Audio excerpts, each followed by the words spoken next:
If you want to apply wallpaper effect and frame on Samsung Galaxy A36 5G, then first of all we need to go to the settings.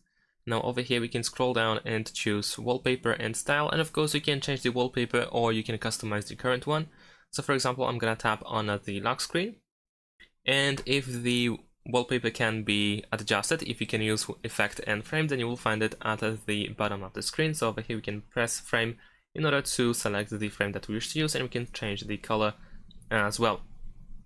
Now let's hide this and let's go to effects, because here we can, for example, apply the blur, grayscale, colors, or dark. In case of colors and dark, we also can tap on the color in order to apply a different color.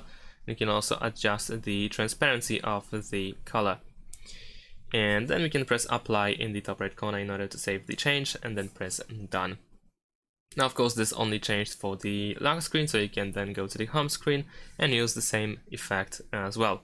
So you can apply the frame if you want to, as well as the effect, so you can apply the blur and have it just like, for example, on iOS, where the wallpaper in the home screen is usually blurred. And that is it. Thanks for watching, leave a like and subscribe to my channel, and see you in my next videos. Bye!